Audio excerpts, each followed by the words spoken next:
પેલા બધા જ મિત્રોને જય શ્રી રામ, જય માતાજી. કેમ છો યુટ્યુબ ફેમિલી? થંબનેલ જોઈને તમને ખબર જ પડી ગઈ છે આજ આપણે ક્યાં જવાના છીએ. તો થંબનેલ જોઈને જો તમને ખબર પડી ગઈ હોય તો વધારે વાત નથી કરવી, એન્જોય ધ વિડીયો.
ચૂક્યા છીએ બ્રિજની અંદર, ડુમ્મસ બ્રિજની અંદર, શ્રી દરિયાઈ ગણેશ મંદિર. કેમ કે આપણે પહેલા તો જે જગ્યાએ જઈએ પણ પહેલા મંદિરે જવું જરૂરી છે. અને આ ડુમ્મસ બ્રિજમાં મંદિર આવેલું છે.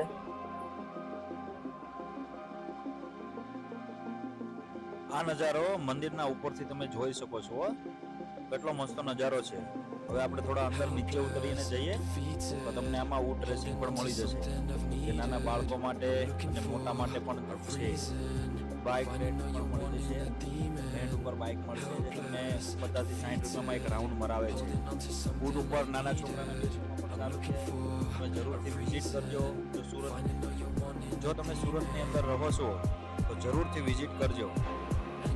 નજારો બહુ સારો છે. દરિયાઈ કાંઠો જે જોવાની મજા પણ આવે છે. અને અહીંયા કપલ માટે પણ ટાઈમ સ્પેન્ડ કરવા માટે બહુ સારું છે. જરૂરથી વિઝિટ કરો.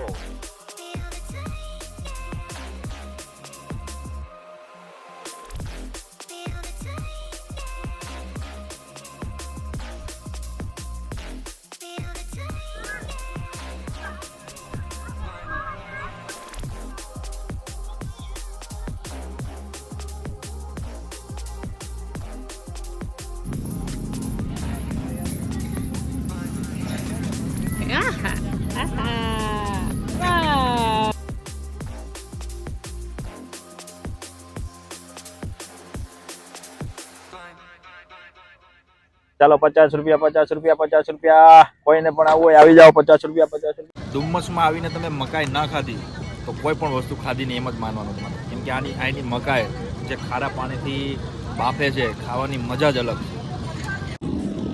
મિત્રો, તમને ડુમ્મસનો નજારો કેવો લાગ્યો છે જરાક કમેન્ટ કરીને જરૂર જણાવજો, બરાબર? અને બેલ આઇકન દબાવવાનું ભૂલતા નહીં.